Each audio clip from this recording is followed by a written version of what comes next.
One of the flashpoints for controversy from the Affordable Care Act and our current discussion about Medicare reform is the Independent Payment Advisory Board, the board that's really charged with implementing some of the cost controls from the healthcare legislation. And it really has gotten a lot of attention lately. I think in some sense misdirected. There's this idea that Democrats want to control costs through just this one board, and Republicans want to control costs by changing who pays for physician services through Medicare from the government to private insurers. But a lot of that debate is really missing the point of this board. And the point of the board is to work on changing the incentives doctors have to practice, try and get them to practice in a more cost-efficient way. How's that going to work? Well, it's interesting, and it's a reminder that people should know that we're not rationing care for beneficiaries. We're making sure they have the best access to evidence-based care through the Medicare program, that we're not going to change cost sharing with beneficiaries, that the true crux of it is to provide increased coordination of care, to make suggestions for how we're paying for the providers in our service to make sure it's the most efficient way possible. And so I think that it's sort of misdirected with some of the Metascare tactics going on right now. There's, as you mentioned, a lot of misinformation about reforming it. And this program, the Independent Payment Advisory Board, is only for Medicare. And so we're hoping, though, that it will provide us with a framework to go forward into the broader healthcare sector as well.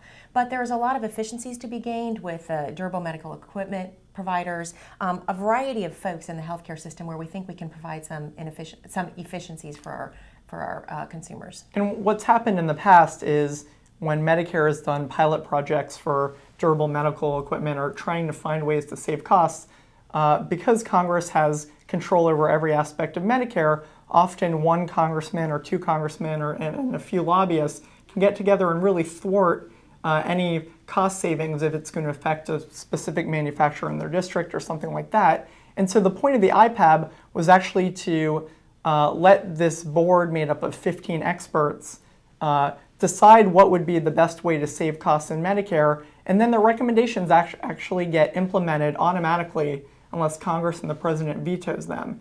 And this is really designed to give fair trials to some of those pilot projects without the ability to thwart every cost control because of political pressure from certain specific members. That's right. I think it's really important. Two things you said. First of all, the healthcare reform bill was able to expand coverage in a lot of ways.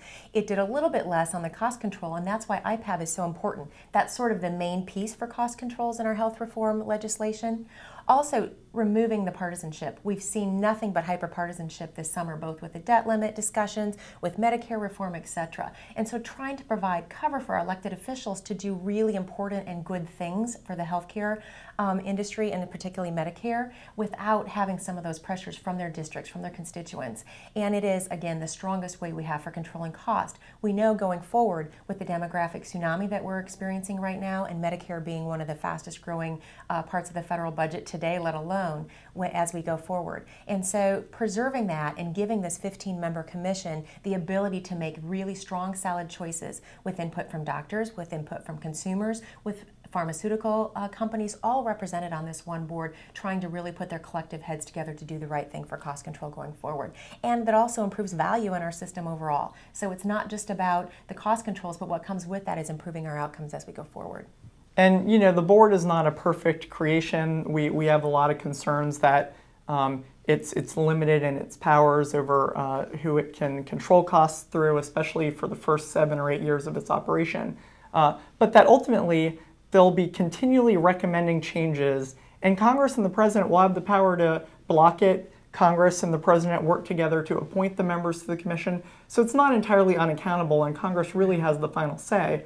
The real key is to have the default position be saving costs and have to have Congress and the president actually vote to not save costs for that time period. That's right, and that's their goal, to look at targets. Where are we going with our Medicare spending? If we outpace what we hope to see for Medicare spending, let's have some controls in place to reduce that or rein it in somehow. The other thing that I think that you said is really important, it's this continuous observation of where we're going with our Medicare program. Instead of looking at it at certain increments every 5 years, every what have you, it's going to be these eyes that are monitoring as we go forward, and it's such a vital program right now as our seniors are entering the rosters.